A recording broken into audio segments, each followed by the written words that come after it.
The latest name, I said the latest name, his name has been around for probably about 18 months, to be honest with you, and he's been around all summer as well, but the one who seems to be not going away, I think it's safe to say, even this late in the window, is Ryan Gravenberch. Now, Florian Plessenberg has been tweeting about him this morning. He said that Liverpool could push for Ryan Gravenberch in the next days, as Bayern are waiting for concrete offers. He is fourth in Thomas Tuchel's plans. He came on at the weekend, I seen, he had that last 10 minutes, got booked after like 90 seconds, but they were 3-0 up at the time. It was his first minute of the season, and it was no surprise to me that the reporters and the journalists made a beeline for him afterwards and asked him what was going on. And he didn't shut anything down. He didn't also say he was leaving. He said, we'll wait and see what happens. Yeah. But he could have easily said, I'm staying there, couldn't he? So what do you make of it?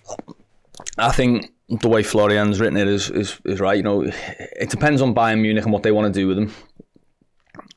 I think it's clear the player isn't happy with his lot at Bayern, and why would he be? You know, he's barely played started games, as you know, he's a lot of sub appearances, and you can still make an impact, as we saw with Liverpool on Sunday.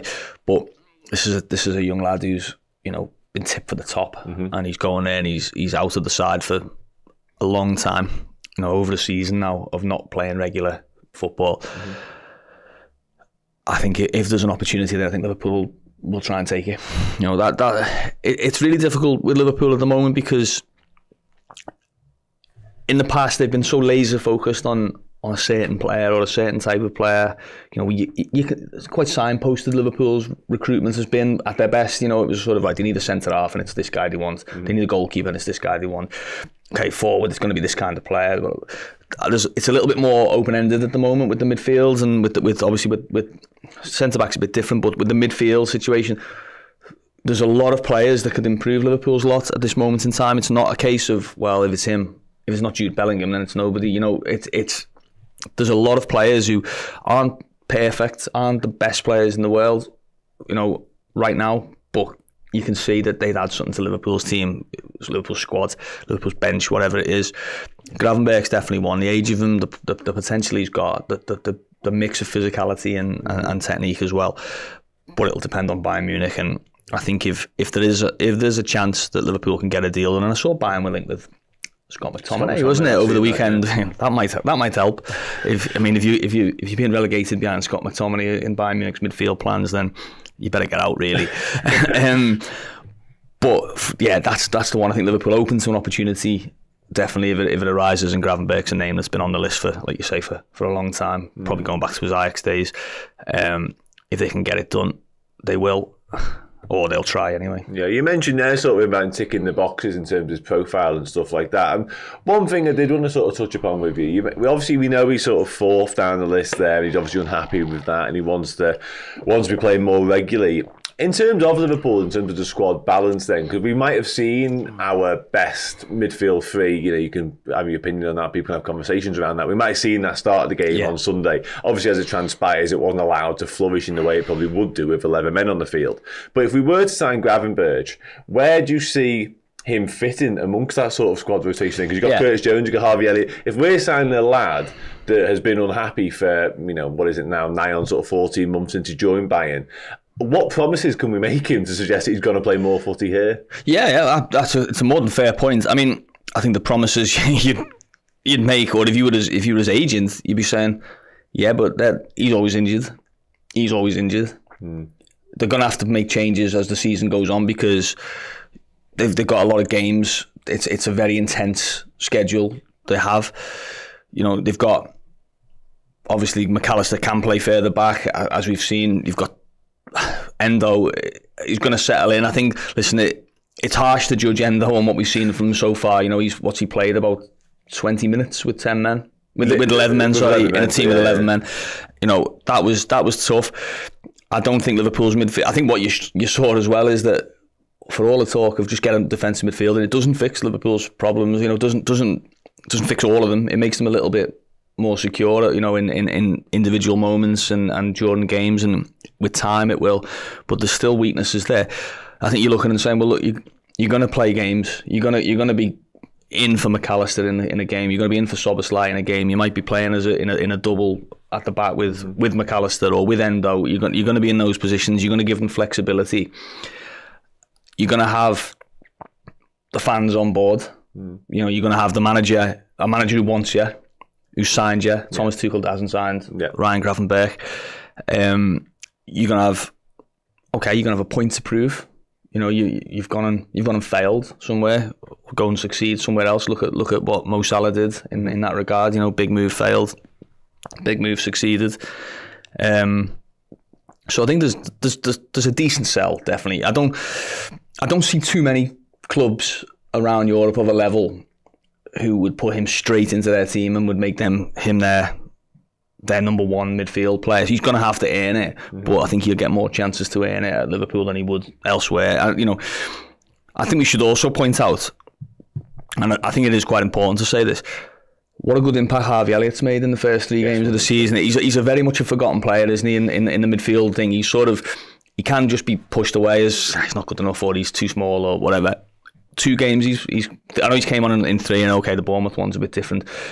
Away at Chelsea and away at Newcastle, he looked to me like someone who'd watched what was going on in the game and gone, okay, I need to do this when I come on. Yeah. And he did it, and I thought that was, he involved, obviously creates a chance for Nunes, which a better touch, and he's in on goal. He's the man who goes and presses the ball. Guimaraes, who's had a lot of praise and a lot of flowers, hasn't he, since he's been at Newcastle. Elliott goes and hustles and wins the ball off him, and Liverpool are away.